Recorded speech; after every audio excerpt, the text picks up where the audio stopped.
Hi everybody. In the previous video, we were discussing about vouching of the receipt side of cash book. In this video, we are going to discuss about vouching of the payment side of cash book and also vouching the journal proper subsidiary book ledgers etc. So, while vouching the payment side of cash book, the auditor should take into consider about the following aspects. One is he should check whether the payment is related to the business or it is related to the personal use. So all the payments should be related to the business only, and the payment that is written in the books of account should relate to the year in which the accounts are being audited.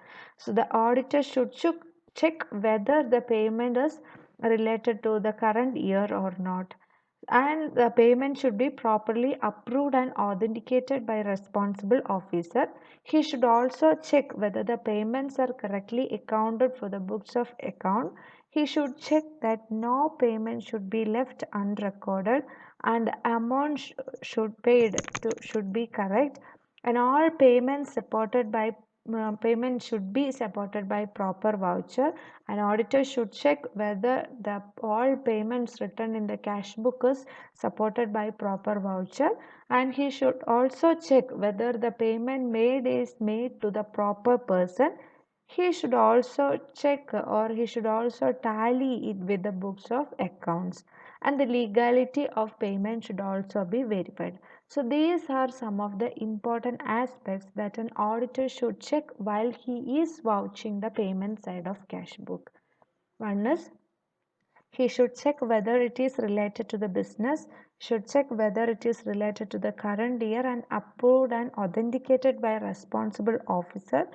He should check whether it is recorded properly or whether the amount paid is correct, whether it is supported with proper voucher or whether it is paid to appropriate person, etc. Next is vouching of subsidiary books. Subsidiary books include purchase book, purchase return book, sales book, sales return book, bills receivable book, bills payable, journal proper, etc. So, while an auditor is vouching the subsidiary book, he should verify the purchase book with the related document or with the supported document that states that the purchase has been taken place with the stated amount, etc. So he should verify all the purchase book with the supporting documents. Then he should also check the purchase return book. So if any transaction is being done and if the purchased item is given back to the supplier itself, then it is recorded in the purchase return book. So he should verify with proper evidence that whether the purchased plant or purchased machinery or whatever it is returned properly to the authorized person. He should also check the sales book whether the sale has been taken place, whether the stated amount in the sales book is correct, whether the sale is done to the proper person, etc. And he should also verify the sales return book. Sales return book, if any sales have been done and if the customer has found any default in the product purchased, they may return the product to the business. So it is recorded in the sales return book, and the auditor should properly verify and check with supporting evidences that whether sales return has happened or not. And he should also check the bills receivable book and also bills payable book. So, and he should also check if any fraudulent is happening in the bills payable and bills receivable books. He should also verify the journal proper. So let us see what is journal proper and how he should verify the journal proper. The transactions which are not recorded in any other subsidiary books are entered in the journal proper. If the transaction is not written in the purchase book, if a transaction is not written in the sales book, if it is not receivable in bills, written in bills receivable, bills payment, or purchase written or sales written, then it should be recorded in the journal proper. The auditor should vouch these transactions in the same manner as he does in case of cash book transactions. He should see that each entry is supported by supporting vouchers, and it includes opening entry, closing entry, rectifying entries, adjusting entries, bad debts, provision for bad debts and doubtful debts, depreciation, etc. should be properly checked and verified. So in short, we can say that if any transaction is not recorded in any other subsidiary book, then it is entered in journal proper. Let us see how vouching of impersonal ledger is happening. Impersonal ledgers are other than personal ledger. It is also termed as general ledger or nominal ledger. Impersonal ledgers are classified into two. One is nominal account and second is real account. Nominal account are related to trading profit and loss account, and real account is affecting the balance sheet. An auditor should check whether the items appearing in impersonal thoroughly, as there are more chances of multiplication of fictitious entries of expenses.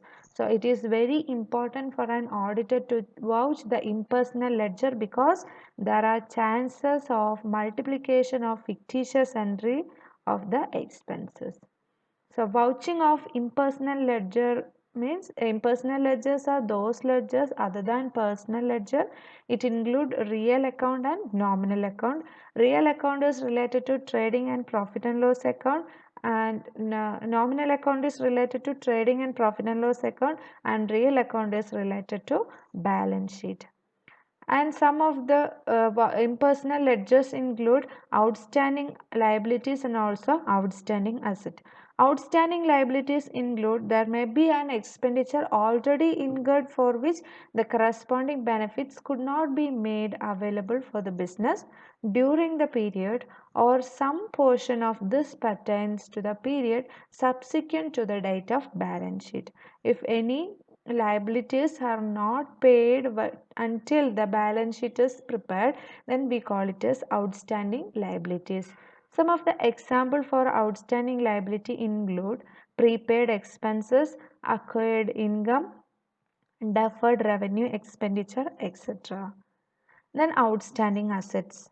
Like the outstanding assets, outstanding liability should also be included in the profit and loss account. If it is not done, then the final accounts will not reveal the correct position of profit and loss and also the financial affairs of the business concerned.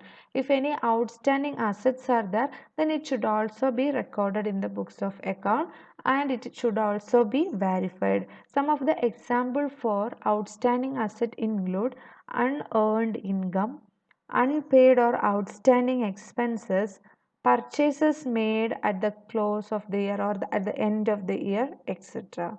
So these are some of the example for outstanding liabilities. Unearned income, it may be incurred during the year but not received at the date of preparation of balance sheet, or unpaid or outstanding expenses which is not paid, and also the payment made at the end of the year, etc.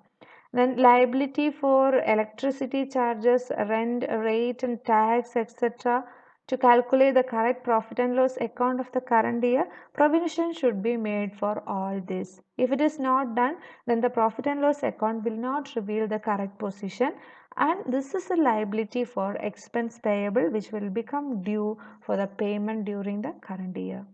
And it is the duty of the auditor to inspect all these aspects. He should also verify the wages and salary, other liabilities, apportionment of expenditure between capital and revenue, etc. And the ledgers are mainly classified into personal and impersonal ledger. That is what we were discussing. Thank you all for listening to me. Hope you all have understood this video. Thank you.